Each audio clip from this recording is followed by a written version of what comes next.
What's going on, everybody? RJ Ochoa here from SB Nation's bloggingtheboys.com. Hope all is well wherever you are. We hope you're happy, safe, healthy. A normal t-shirt for me today, not a victory polo. Today is Monday, November 14th, 2022. The Dallas Cowboys lost yesterday to the Green Bay Packers 31-28 in overtime. It was frustrating. It's still frustrating. There's nothing that's going to make us feel better about it. The Cowboys have a road game against the Minnesota Vikings on Sunday afternoon. They are 8-1, and then a very quick week as they will host the New York Giants on Thanksgiving Day. The G-men, of course, now 7-2.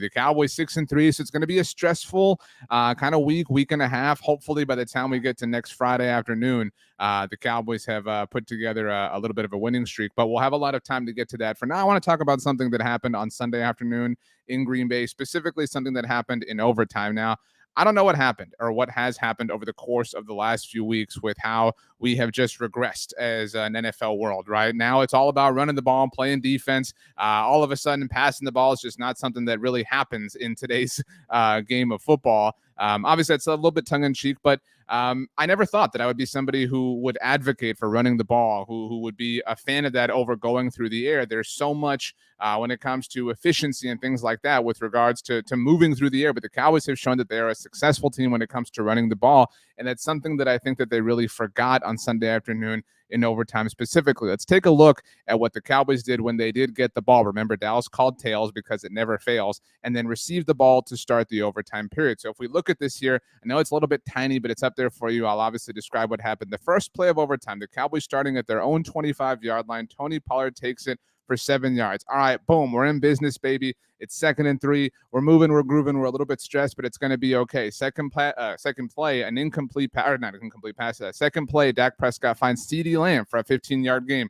All right, now we're starting to feel like this is possible. Who cares what happened in the fourth quarter? We're going to put all of that behind us. It is 1st and 10 at the Dallas 47-yard line, right near midfield, and the Cowboys hand it off to Tony Pollard again. He picks up 7 more yards. Oh my gosh. Okay. We're going to just be able to laugh about this. It's not going to be a big deal. It's going to just have been a weird fourth quarter. We're going to get the win anyway. So the Cowboys, though, have a penalty. All right. Because Jalen Tolbert was offsides. Oh my gosh. The sky is falling.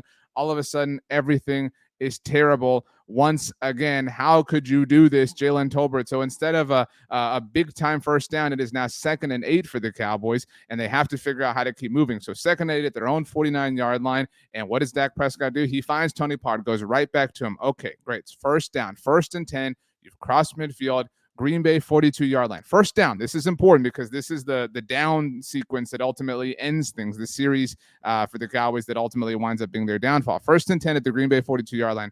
Dak Prescott incomplete to Sean McEwen.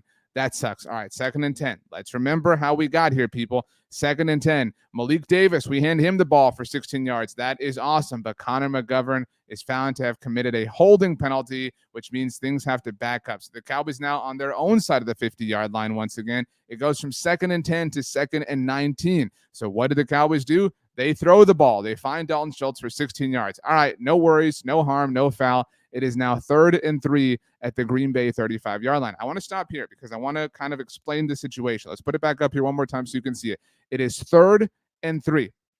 Talked about this in our post-game show here on the Blog on the Boys YouTube channel and our podcast network, so make sure you subscribe, watch, listen, whatever. I have no issues. I love the call to go for it on 4th down. That's not the play we're talking about. It's currently 3rd down in this sequence. I love the decision to go for it on 4th down.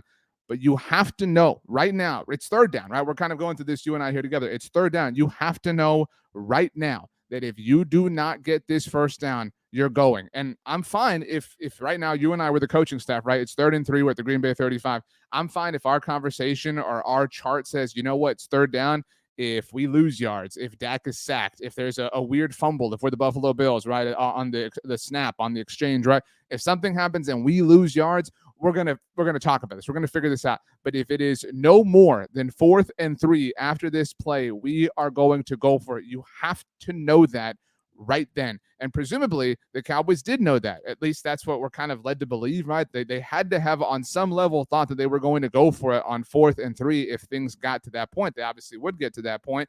And so my problem, I think a fair question is, why did the Cowboys do what they did on 3rd down? What did the Cowboys do on 3rd down? Specifically, 3rd and 3 at the Green Bay 35. Dak throws for CeeDee Lamb, passes incomplete. I know a lot of people wanted a PI on Jair Alexander. I get the call for that. I get it, whatever, etc. I'm fine. If you believe it was pass interference, that's not why the Cowboys lost the game. That's a whole different topic, whole different conversation.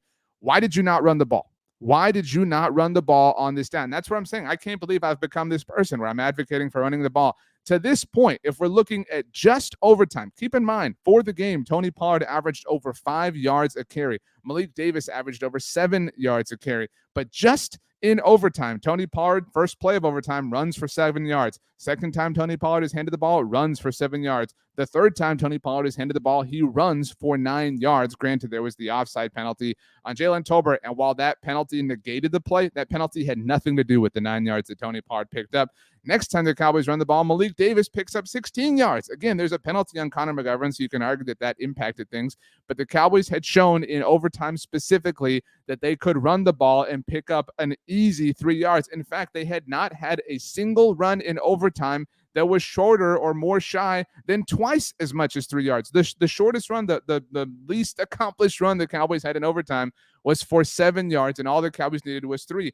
And again, I'm not suggesting that you're going to pick this up necessarily on 3rd and 3, but run it one time. You're running the ball so well, so efficiently, so smoothly. Run it one time on 3rd and 3, and if you don't get it, you're going to go for it on 4th down anyway. That's what you have decided, right? And that's why I think the only thing that makes sense, the only thing that makes rational, logical sense is that the Cowboys had not decided that they were going to go for it on 3rd and 3, that they ran their play. Jair Alexander may or may not have committed pass interference, and then on 4th and 3, the Cowboys said, well, let's go for it. And they didn't want to run the ball because it's 4th down. If you don't get it, the game is over, obviously, as everything would come to pass.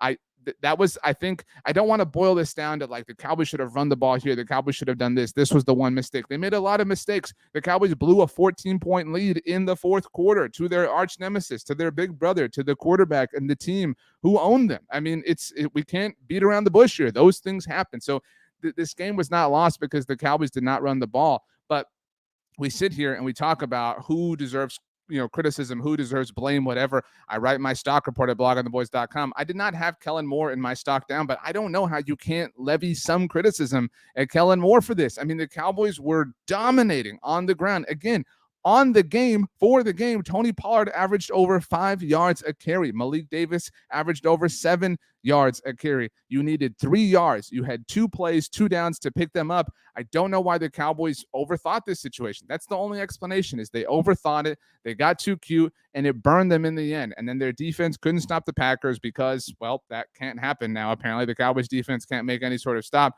It was just a combination of elements and a combination of factors that led to Dallas losing this game, which is a really, really frustrating thing. This game was there. This game was Dallas's to lose. They did lose it. The only way that they were going to lose this game was to completely and totally collapse against a team that has had their number. It was just a really frustrating experience. But again, if we look at this sequence, I don't know how you can justify this if you're Kellen Moore.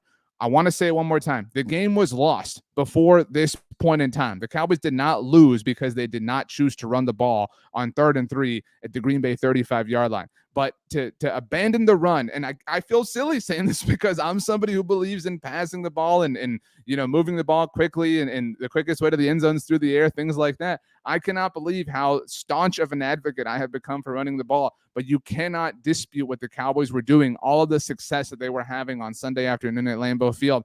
To take that away in that moment, in that particular moment, is just a mistake that they're going to have to live with, obviously, because they lost the game. And we don't know, obviously, what's going to happen tonight. The Philadelphia Eagles are going to play on Monday Night Football.